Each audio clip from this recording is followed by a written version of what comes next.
Well, good evening, everybody, and welcome to tonight's Trinity Tuesday. Trinity Tuesday is the space that we give as a church in Scarborough to thinking through some of the big questions of life. How do we respond to some of the challenges that people throw at Christianity? But also, how do we make the case positively for Christianity? So it's great that you can join us tonight, whoever you are, wherever you're watching from, whether you're in Scarborough or not, it doesn't matter.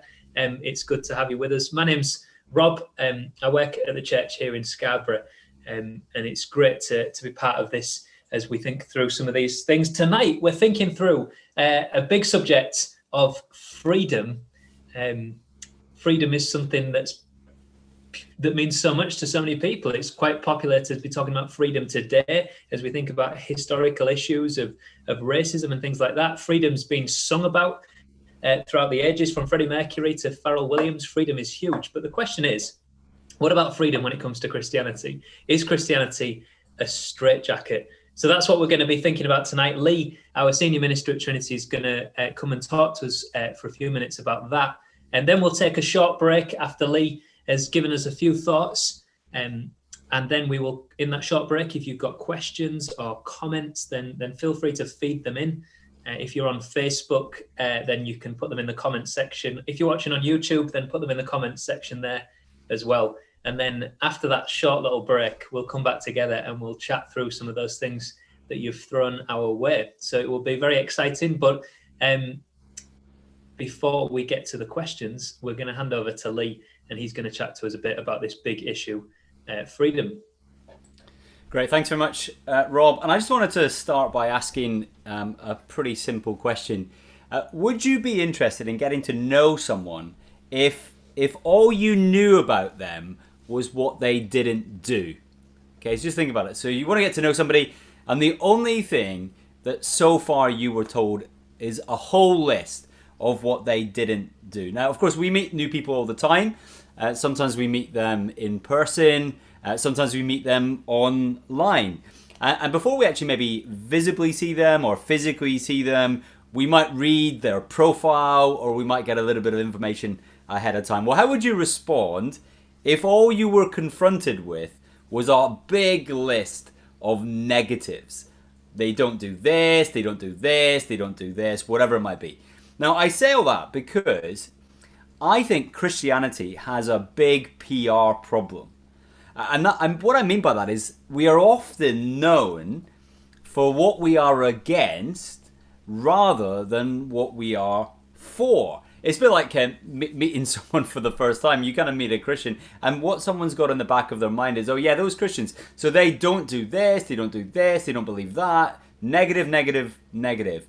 And if you think about the way you think about meeting somebody for the first time and that's all you know about them, your heart sinks. No wonder that Christians have a big PR problem. It's not surprising, therefore, if that's how many people think of Christians as a whole list of negatives, no wonder that many people have concluded that Christianity is restrictive.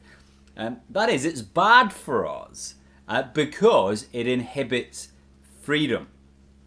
Now, I think sometimes even Christians fall into this trap as well. So how would you answer this question? Someone says to you, maybe they've been investigating Christianity, they've been investigating Jesus, his identity, his great mission to die on the cross, and they seem to be quite interested, but then they say to you, well, I'm quite interested in following Jesus, but not yet. What I want to do is I want to live my life my way and have some fun, and then at the end of it all, maybe then that's what I'll do. I'll turn to Jesus just before the end. Now, how would you respond to that? Well, it seems to be many Christians instinctively talk about, well, the uncertainty of the future. They might turn to their friend or family member and say, well, wait a minute, you don't know when your end will be. You don't know if you'll have any capacity at that point to turn to Jesus at that point. So don't be so risky about the whole thing. And maybe the whole idea, therefore, is you really should decide quickly because you may not be able to decide at the end. So I think that's how many Christians respond. But how many of us would actually challenge the assumption behind that statement? And the assumption is that it is better to wait, that is, live your life, have your fun, and then, maybe so you can secure heaven, but live your life first and then, have your fun and then you can secure heaven. rather than challenging the assumption that it is better to wait, rather than it is better to rush to follow Jesus quickly. It's interesting how many Christians wouldn't actually challenge the assumption. But listen to the words of Jesus. Okay, this is from the Bible. So I'm just going to read you a little verse from John's Gospel, one of the 4 biographies about Jesus in the New Testament. And this is what we are told. And Jesus is addressing a group of religious people, and he says to them, "If you hold to my teaching, you really are my disciples." Now that in itself is a big statement, isn't it? How do you really know if you are genuinely a Christian? Well, Jesus says if you really are his disciples, then you won't play around with his teaching, you will follow his teaching. And then he says, verse 32 of John chapter 8, "You will then know the truth, and the truth will set you free." Isn't that wonderful? According to Jesus, following him, coming under his teachings, his revelation is not the way to ruin your life and spoil your fun. It is actually the way to find freedom. Now, I think that leaves us with a fundamental question. How are we to make sense of these 2 radically different ways of viewing Christianity? On the one hand, you've got some people that just think Christianity is bad for you. Being a Christian is a nightmare scenario because it's going to ruin your life. It's restrictive. That's on the one hand. But on the other hand, Jesus is saying it's the best thing that can ever happen. So how are we to make sense of the vastly different ways of understanding this? It seems to me that one of the biggest reasons for this clash of viewpoint is the assumption that all restrictions are bad for us. That is, that what we really need to thrive as individuals or as a society is the ability to believe and behave as we wish. So it's like a free-for-all, isn't it? The best way, surely, for individuals in a society, the organisation of human beings to really flourish, people think, is, well, we can believe and we can behave as we want. Now, when someone brings that mindset to Christianity, they become really fearful of its destructive power. So they hear Christians talk about the truth, and that just makes people really nervous, particularly if you've got that mindset. Preference, yeah, we can deal with preference, but truth, that just seems harsh and intolerant. Indeed, it might even sound really dangerous. How can we know the truth about God, or the truth about human nature, or the truth about sex and sexuality? The list goes on. And people hear Christians declaring the truth about this and the truth about that, and they think, no, you can't be imposing your truth on all these issues on other people. Surely that's actually quite dangerous. Surely it is better to allow the people the freedom to believe and behave as they want. And yet, Jesus says, the truth will set you free. The truth will set you free. Notice 2 things. Jesus assumes that there is such a thing as truth. He does assume, he declares that there is such a thing as truth. And not just that, but it's a truth that can be known. And he says that this truth that exists and that can be known is something that will bring us liberty and joy. So in light of that, the big clash between those viewpoints, I think it is time to question whether it is actually true that all restrictions are bad for us. And to be honest, as soon as you start thinking this stuff out loud and you start thinking about this on paper, the answer is pretty obvious as soon as you start to do this. Not all restrictions are wrong. Okay, if I put it like this, restriction in itself is not a bad thing. The truth is, and it's pretty obvious, is that some restrictions can be very bad. But some restrictions can be very good. Indeed, some restrictions are really necessary for life to thrive. For example, think about a shark. I don't know if you've been thinking about sharks tonight, but think about a shark. Okay, what conditions will allow a shark to flourish? Maybe you've never thought about that before. Maybe you've never asked a shark. And maybe you've been swimming by and say, what conditions, mate, do you need to flourish? Well, let's just think about some options for the shark. Suppose the shark could swim in the open ocean, the open sea. There's one scenario, isn't it? There's option 1 for the shark. You could ask the shark, what about that? You could put a shark, option 2, in something like the Sea Life Centre. We've got one in Scarborough, or maybe something bigger like SeaWorld. Kind of the places where huge tanks, different fish are there. You put a shark in the Sea Life Centre, something like that. Or, what about this? Option 3, you put a shark on a deck chair on a beach. Okay, there are 3 different scenarios. Which one enables the shark to live and which one enables the shark to really not just live and exist but flourish and thrive. We've all heard the phrase, haven't we? A fish out of water. A fish out of water is not free, is it? A fish out of water is dead. I chatted this through with my kids earlier tonight, actually, over dinner, and they kind of got it, actually. A fish out of water is dead. A shark in the Sea Life Centre is alive. It's all right. But the best place, everybody, my kids got it. My kids are 8, 7 and 5, and they all got it instantly. The best place for the environment for a shark to thrive and flourish is created to enjoy the open ocean, the sea. Kids get that, obviously. And we know that isn't just true about sharks or other animals in general. Think about children themselves growing up in a family. Allowing children to do whatever they want when they want is not the way to harmonious family life and freedom. It is the way to disaster. Every parent knows that. Of course, it's easy to think of restrictions on children that are very damaging. Think of Harry Potter, little Harry Potter. Watch that in the first book, the first one. Where's little Harry Potter? His bedroom is a locked cupboard under the stairs. That's not a good restriction on that young man, is it? That's a horrible restriction that will actually negatively impact his life. That isn't good at all. So what we're looking for in parenting is the right boundaries that allow a child to mature and flourish. So we're not trying to think in no boundaries, but we're trying to avoid those other boundaries, those other restrictions that are very negative. But there are boundaries that enable children to mature, to grow up, and to flourish. So here's my question. When we reach adulthood, is it now a free-for-all? Okay, when we become adults, is freedom, true freedom, to be found for each of us independently forming our own beliefs, independently forming our own behavior, whatever works for me? Or could it be like the shark and like everything else, we have been created by a loving God who absolutely desires that we experience immense joy. Imagine that. A God who created us, who is a God of joy and love, and he created us to experience immense joy. Imagine that. But in order to do this, he's created us to exist in certain ways. Now, that brings us back to Jesus. The truth will set you free. Jesus Christ reveals himself in the Bible to be from heaven. He's the Son of God. He comes into the world to reveal the truth. He can do that from the vantage point of knowledge. He's not just guessing. He is coming from heaven. He's the creator of all. And therefore, when he speaks, he can speak the truth. That is why his words are wonderful and liberating, because he is the God of truth.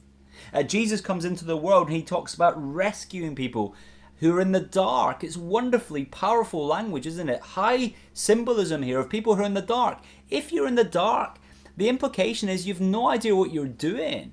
Being in the dark is not a great place, but he comes as the light of the world to rescue people out of the darkness of ignorance. Jesus speaks about rescuing people who are lost. I don't know the last time when you were properly lost and you had no idea where you were going to be. We have been created by Jesus to know him, and Jesus Christ has come to rescue those who are lost. Jesus Christ declares that if I can put it like this, our independent streak in our lives is not the way of freedom. Jesus Christ declares that independent streak, rather than being the way of freedom, is the way of sin that ultimately destroys our lives. Now, do remember that Jesus is the Son of God. He's the Son of God who loves us and he wants us to thrive. And so the reason he comes into the world is not to give us some cosmic ticking off to make us feel miserable and sad. He comes to rescue us out of the darkness, out of the shadowlands, so that we could live in the way he has designed us to live. Now, in order to do this, the step is to embrace the words of Jesus Christ as the truth, because then the truth will make us free. To embrace the truth, not just in some areas of life, but to embrace the revealed truth of Jesus in every single area. So when Jesus talks about who God is like and who God is, we don't weigh it up and think, does that agree with my understanding of God? No, we say that's the truth, and that's going to make me free. When Jesus talks about human identity about who we are, about our human nature, about what makes us human, what makes us male and female. Well, actually, we don't weigh it up and think, oh, does that agree with my culture? Does that agree with me? I think Jesus knows the best, and the truth will set me free. Jesus talks about sexual relationships, the best way that we are to live. And what do I do? Do I weigh it up and think, well, actually, that's a bit out of sync with my culture? Or do I think, actually, Jesus is the Son of God and the truth will set me free? About parenting, about business, about everything in our lives. Do you see the headline, or if you like, the drumbeat that just goes through all of this? The truth will set you free. Now, I know that some people are concerned that if we follow this approach, if lots of people become Christians and follow this approach, surely that is bad news for the wider society. Because people think, well, what about the people that don't believe this? What about the people that don't believe Jesus is right? Will they feel excluded? Will they feel marginalized? Will they not be tolerated? It seems like a toxic, intolerant situation. Well, actually, to be honest, friends, the reverse is actually true. You may have noticed that in countries that emphasize freedom, the freedom to believe whatever you want and to behave as you want, there is a growing intolerance of people who speak against such a position. So you're kind of allowed to believe whatever you want to believe under certain conditions. Now, I know it's bizarre, but often those societies that promote freedom end up silencing anyone who disagrees with that public position. Whereas, and this is the complete reverse, whereas Christianity doesn't do this. Christians believe we have the truth. And not because we are clever or because we are better than anybody else, but because we believe Jesus is the Son of God.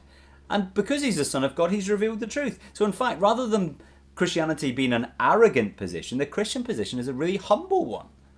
Because we're responding to what Jesus Christ has said. However, even though we believe we are right, because Jesus has declared this to be the case, we're not trying to stop anyone expressing a different point of view because we believe in freedom of speech. Which of course means we want the right to say that someone else is wrong. That's part of freedom of speech. You're allowed to say that. But we also want to fight for and preserve another person's right to think whatever they want to think and say it. That's part of freedom of speech. And Christians are big into that. Or if I can put it like this, having Christians around is not a bad thing for society. Believing that Jesus is the truth doesn't make you a hardened, intolerant individual. Quite the reverse. Believing that Jesus Christ is the way, the truth, and the life makes you a loving neighbor because we are increasingly transformed by a loving God. So what does all this mean? Let me say two things and then I'll hand back to Rob and we can have some questions. What does all this mean? I think it means this. If you are not yet a Christian, the question I want to ask tonight as you listen to this is, what is stopping you? So you got to find out the truth, okay? You don't want to rush too quickly. You got to find out the key building blocks of who Jesus is. You got to understand that you are a sinner, you need a savior, that Jesus died on the cross to be your substitute, to take the punishment you deserve, that he's raised to new life, and if you confess your sins and follow him, you will be forgiven. Okay, suppose you've got all that in place. Well, what is stopping you becoming a Christian? I don't really understand it. There is no point delaying this idea that, I might go and live my life joyfully and then maybe after a few years I'll come to Jesus. I think that's just a sign that we've not really got it yet. Because following Jesus, remember, is not the way of restriction and negativity. It's the way of joy, because the truth will set us free. So if you know enough, now you may not know enough, you may still be on the road to discovery, and we'd love to help you as a church join our services online, or even come and meet with us. We've started to physically meet together, so you'd be more than welcome to join us this Sunday. And we've got 2 services happening, and if you're in Scarborough, you can book a slot online and come and join us on Sunday morning. We'd love to see you there. But I also want to say, if you are a Christian, so if you know enough, don't delay. That's the thing. If you don't know enough, find out more. If you do know enough, don't delay. Make your decision to follow the Lord Jesus Christ. And if you have, I just want to encourage Christians who are listening to this. Keep on trusting that the way of freedom is to follow Jesus in every single area. And I don't know what area it will be for you that will flash up and you'll doubt it. and you think maybe you know better or the culture knows better. You don't. Jesus always wins. I don't know if you ever played that game of kind of top trumps. You know, when you get the different cards and they've all got different values on it, and you can. There's a whole range of different ways you can play this game in terms of different different brandings on this. But we all kind of get the idea of top trumps, and you got your card, and you got. Let me tell you, if you play the card of Jesus, he wins every time. I mean, he wins every time because he's right. And we've got to know that whatever the topic is, Jesus gets it. Jesus gets it. He gets it. And that's going to be really, really good for us because Jesus Christ is not the cosmic killjoy. He wants us in our life to thrive and to flourish. So let me hand back over to Rob and he can explain what we're going to do with our questions. We've had some thought-provoking comments from Lee McMunn, our senior minister at Trinity Church, Scarborough. But now it's time to put him on the hot seat and to ask some questions and comments. We're going to chat through some of those things now, some of the things that you maybe sent in as well, which is great. So thanks for joining in the conversation. Lee, I'm going to fire some things your way, if that's all right, and we'll try and see how we can best respond off the cuff. So here's the first thing we've got. If we accept that restrictions in life are necessary, who is to say that Jesus or the Bible should be the top trump card? You mentioned top trumps at the end. But yeah, if we accept that restrictions are good for us, that we need them in society, I guess, to live in an orderly way, why should it be Jesus and the Bible? Good, thank you. Great question. We can have a little chat about that. I can give you some thoughts, and then you can always, it'd be good for you to chip in as well. So it's interesting. You can handle this in different ways, can't you? Because we could say that that we obviously recognise instinctively that some restrictions or boundaries. The restriction is probably a very negative word, but boundaries a better word because boundaries enable you to live well, and then that can be pretty good. So sometimes people might think, well, instinctively we recognise that boundaries need to exist, and some people might say, well, at this point, surely the kind of boundary should be self-evident anyway. So it should just be the case that some people might call it common sense. They might just call it the way things have always been done universally around the world, that this is the case. Now, that's not a bad. It's not a bad start actually, because if we have been created by God to live in certain ways, surely those ways will be reflected across societies, across the world, and across history. And that would be very different from cultural expressions of the way of doing things. There's wonderful, beautiful diversity in the world, but you should find some universal standards up and down the world. So one I could just throw off the top of my head would be commitment in relationships being a good thing. So I think that's pretty universal across the world and throughout history, that actually in any relationship, commitment, which is itself interesting enough, isn't it? The whole idea of love, for love to flourish, involves two people giving up some of their independence, because they actually choose to deliberately have boundaries in order for love to flourish and thrive. It's really interesting, I think, across the world and throughout history, that there's been some self-evident stuff about, say, commitment in relationships. We could go on and on like that. However, an even better place to go would be with the idea that if there is a creator and he has revealed that he has created us in certain ways, then it would be absolutely vital to then listen to his voice. And that's where you come back to Jesus again. And both these, what I've just said, both those things actually dovetail together. Because if you start with Jesus and you think, he is the creator of the universe, he says, therefore we have been made, but he's come to reveal how we are made and how we are to function, then I want to listen to him. So in some sense, who gets to decide who's the top trump? Well, he does, because he made the whole game, if I can put it like that. And so therefore he can decide that. But then it's interesting then you because that is a truth, the other thing I mentioned about just the self-evident stuff around the world, you might think, oh yeah, we should expect to see it, and hey ho, look, we do. Now, then you might think to yourself, well, what happens when stuff gets changed, maybe across the centuries and stuff? Well, maybe there's another factor involved as well, in that we human beings don't like the fact that we are made in certain ways, and so therefore, some things may change because there's a majority of human beings that decide they don't want to live that way at that time. It doesn't mean it's right, but it does make sense. So I think that's what I'd say. Who gets to decide who's the top trump? Well, Jesus does, because he created the entire thing, and then. Some of the implications of that is that you should be able to see some self-evident stuff. So that'd be what would you add to that?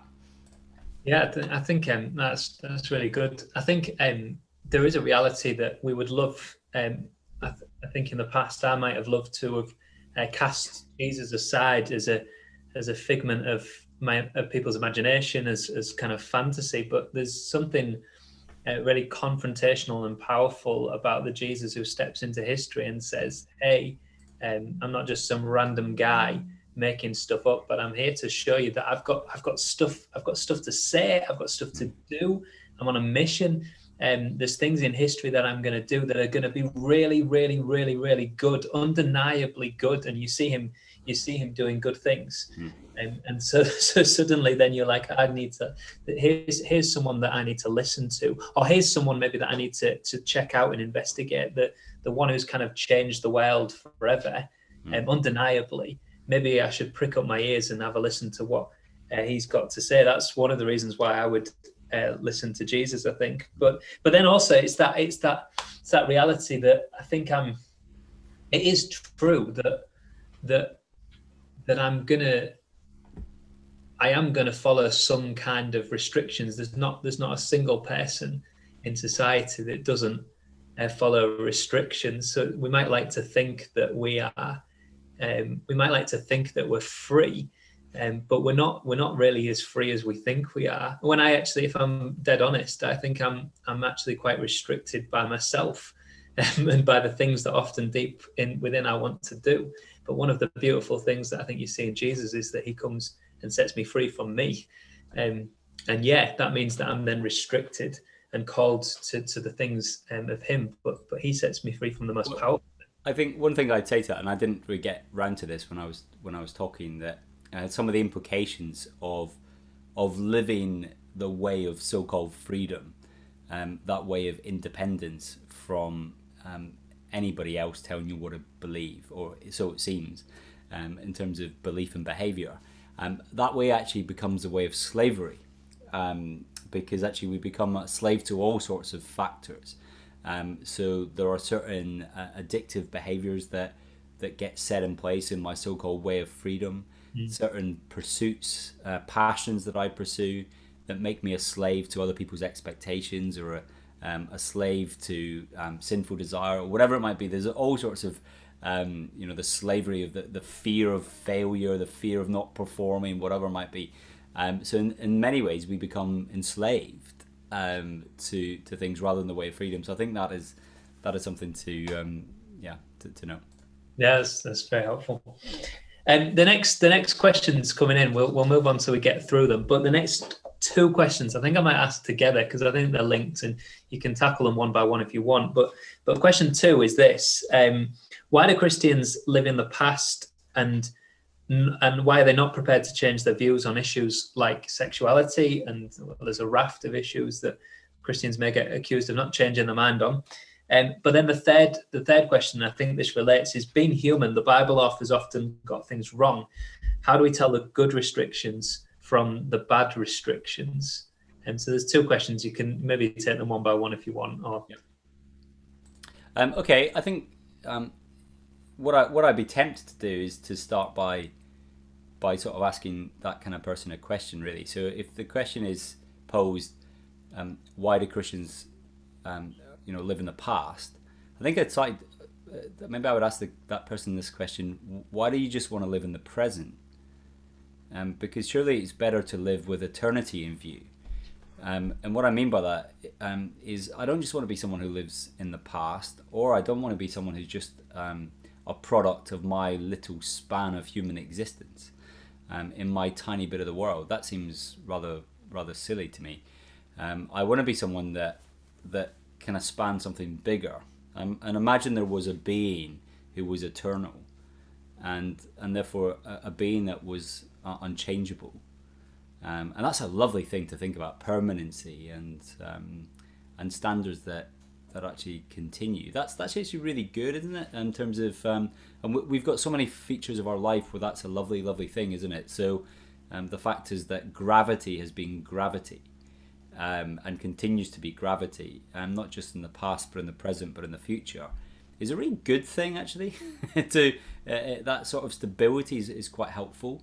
But there are other areas which we think are just movable, and that's where I come back to the Bible. God is saying, the way He's built us, there are certain ways of relationship that are not just cultural, temporal, but are in every single society, in every single part of the world.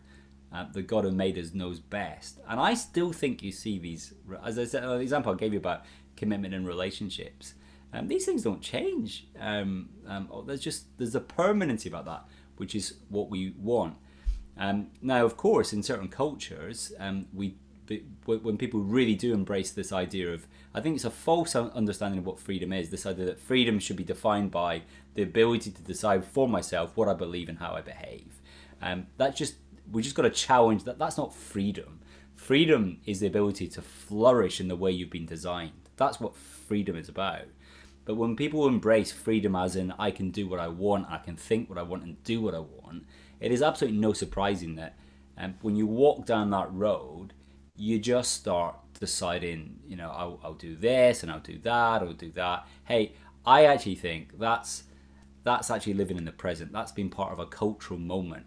Whereas I want to stand in an eternal span, because the God of eternity doesn't change His mind, and I want to trust that His judgments are better. And I think, to be honest, when you look at the carnage, just saying relationships that are being caused today, where people are just living this kind of free-for-all lifestyle, there's carnage all around us, in terms of people's sexual health, their mental health, their family breakdowns. It's absolutely carnage. And I just think we should be waking up to maybe the reason that this is happening is that the road we have walked, it may have had a sign that said freedom, but it was a sign that had been written in marker pen by someone who didn't know what they were talking about. So I think, just on that point, there's a little story I like to tell on relationships. When I was quite a new Christian, as at sixth form college, so I was very unwise, very, very foolish. But I remember chatting to a friend of a friend who was in the middle of relationship carnage. And at this point in my life, I'd never had a girlfriend. I'd never gone down that route at all. So I had no experience, no life experience, no nothing.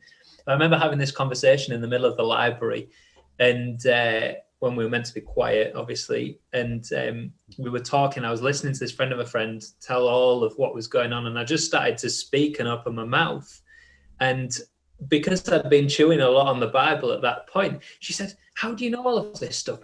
How do you know to say these things? You must have had loads of girlfriends." And I said, "No, don't be ridiculous. Look at me." But I said, what it is it's God's truth. This is what I'm just telling you what Jesus says, and it's no wonder you find it attractive, and it's no wonder it makes sense to you, and it's no wonder that it's beautiful to your ears, because it's the words of Jesus, and it's true life and true freedom. So there's a little story representing that. well, I'm sure many people on Facebook and YouTube are very, very pleased you told that, and you may even get some extra comments as a result of that. The second question you were talking about was a kind of assumption that the Bible must be full of mistakes because it's been written by human beings, and of course, I just I can't really answer the question because I don't believe the assumption, and that's because the Bible simultaneously says it is a book that is fully human and a book that is fully divine. That is, ultimately, it is God's book. It is God's book. It is His word. Now, the way God has chosen to author the Bible is by using human beings, and He has made it so that as they wrote, that every single word that was intended to be written is exactly as it happened, in terms of the outcome is exactly as God desired it to be.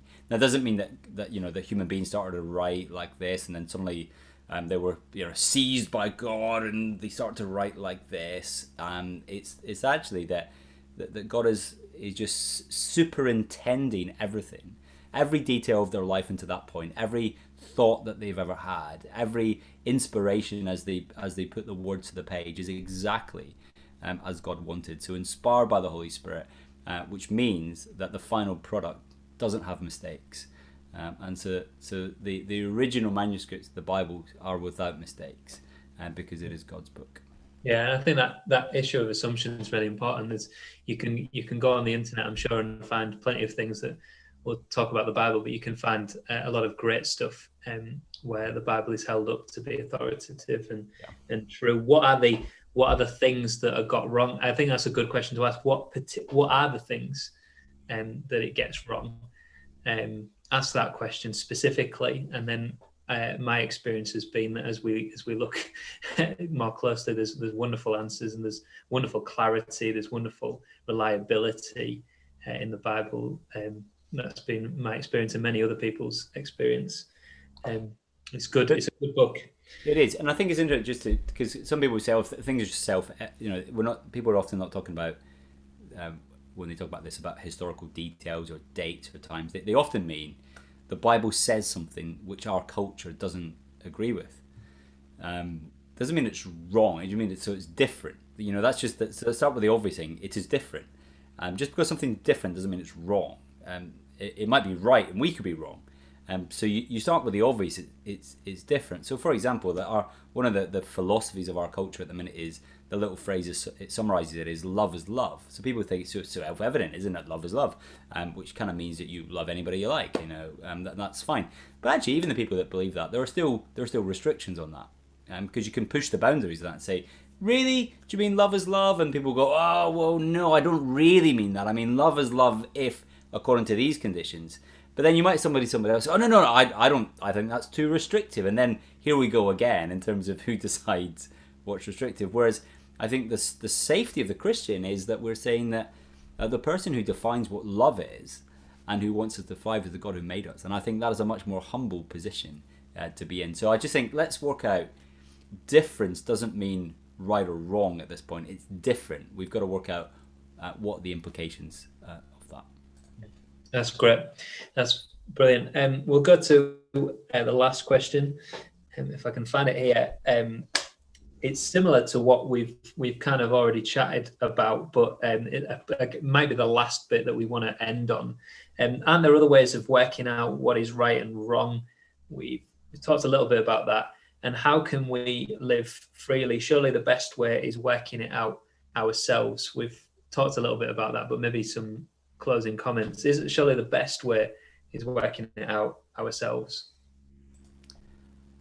Obviously, I don't. I don't think that at all. The life. It's funny. Maybe I say a few things. The thing is, life is really short. And this is not a rehearsal. Okay, this is it. So you don't kind of get a crack at it. Make all your mistakes, but then it's all right. That's just the rehearsal, and then the main performance is still to come. So to be honest, I don't want to play around with it. I would much rather be given the advice and the wisdom and the truth from the God who made me and the God who loves me and the God who loves me enough to not leave me in the dark. I just think that's wonderful. So I think that's the I want to say that. Look, life is really short. This is not a rehearsal, so get on with it. You don't want to play around with it. But the other thing I want to say is that we mustn't misunderstand the kind of things that God says to us in terms of for Christians as we follow the Lord Jesus. It's not that every single item is given to us in terms of what we must do every day.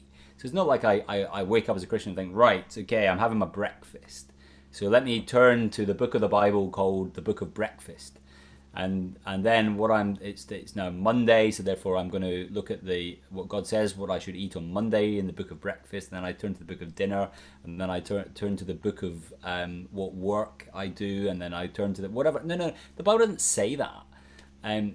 it's a lovely, healthy thing actually, and I think you can see some of the parallels with a healthy family, the way healthy parenting works with kids. So as I said, like no boundaries at all is a disaster. That's not good, and parents who do that are just normally really tired and just want a bit of peace and quiet. But they will know that that is just not the way to get it because it's short term. So that's not good. We know that. But we've also seen that there are other unhealthy ways of parenting as well. And there's a very controlling way of parenting as well, is when you basically tell kids every little thing that they must do. That's not going to help them to flourish. But a very healthy way of parenting is actually when kids get the right big vision of life, the right desires, the right aspects of what to love, who to love, how to love others, a right understanding of right and wrong, and the passions of the heart are kindled. Brilliant. You get the boundaries. Well, I know as a dad, what's lovely to watch kids grow up is to then mature and make decisions based on those wonderfully internal values. I don't want to write every decision of my kids' lives for them. I actually want them to grow up and to mature as kids, and that's a wonderful thing. But they do that within boundaries, and I think you see that in the Bible, that God gives us these wonderful boundaries. But then it's almost like the Heavenly Father, who loves his kids, is looking to think, no, you don't have to keep on asking me that one. Okay, I've given you everything you need to know. Now I'm going to take great delight in watching you grow up and making this decision. And I think there's a lovely healthiness. So I think we mustn't misunderstand the kind of boundaries that God gives us. So I think I'd say that. Yeah, and you talk about the father watching his children grow up, and I think that's one of the beautiful things about Christianity, the real power, the real transforming power that you experience as a Christian as you put your faith in Jesus Christ. And what happens is if I'm to live independently, then what that means is, for me, if I'm perfectly honest, and I think sometimes it's a case of being honest about ourselves. If I'm to live independently, then you get angry Rob, you get out of control Rob. You don't get the Rob that people really want. I'm not the Rob that many people really want, but I'd be a lot worse if it wasn't for Christ. And there's a beautiful verse in the Bible. Now the Lord is spirit. Where the spirit of the Lord is, there's freedom. The Bible talks about the spirit of God coming into the life of Christians and transforming them, so that we can have new desires and free desires. And so total outbursts of anger are replaced by self-control. And actually, when you think about it, living the patient life, self-control, how much more joy is there in that than the carnage that comes from me, Rob Taylor, living independently and doing what I want? It's a real mess. You just ask my not fairly new wife. We've not been married long, but even she will tell you that when I live my way, it's not nice, but when I live the way of Christ, it's much better. Hopefully, I'm not the worst husband in the world, but no one will want to talk to me now. But give myself a bad rap. But it is true. There is transforming power. Lee, I just want to ask this question. We've been using Trinity Tuesdays to think through some of the big questions of life, some of the what we say to some of the challenges, but also how we positively make the case that Christianity is good news. Jesus is good news for 2020 and beyond. How do people continue to think this stuff through if they've got questions, or if people are on the edge, or what do people do now that we kind of maybe drawing a little bit of a close to Trinity Tuesday for a while? There's different things depending on where people are. Of course, if people are tuning in from Scarborough region, the good news is that we have started to meet again as a church physically. We're meeting on Sunday mornings. All the details are on our website. We've got 2 services. You'd be more than welcome to come and continue to learn there. I think like many others, we've had a real desire to start meeting physically again because we've missed people. We miss that hugely. The technology is wonderful, but we really miss them. We had our first Sunday back just this last week, and it was wonderful. It had some weird bits as well because it's not normal yet, but it was great to see people. So that's one thing, you people could do that. We're also live streaming that service as well on Facebook and YouTube on a Sunday morning. So you can watch that. You can watch that from wherever you are in the world. We'd also love to help you to suggest resources that you might want to watch or read, or even if you wanted to meet up, if you're locally, you may want to read the Bible with somebody. We do courses with people individually sometimes. We read books with people, we do little groups, all sorts of things. I think the best thing to do, if you go into our website and you want to follow up anything, just send us an email. There's lots of contact details there. Send us an email and we'll get in touch with you about how we could do it. Or if you're on Facebook, just use Facebook Messenger and we'll be able to get in touch with you. So that's in the short term. We're going to take a break over the summer as we just kind of get refreshed, and then we'll be back in the autumn. And I think it'll be pretty obvious that as well as doing different physical meetings, we're going to be doing some more stuff online as well. So I imagine that in some sense, in some form, Trinity Tuesday will be back after a kind of summer break. Fantastic. That's brilliant. Well, thank you everyone for tuning in. We've drawn to the end of our time for tonight, and hope you've enjoyed thinking through this issue of freedom. Jesus really does bring true freedom to our lives. So I hope you've enjoyed it.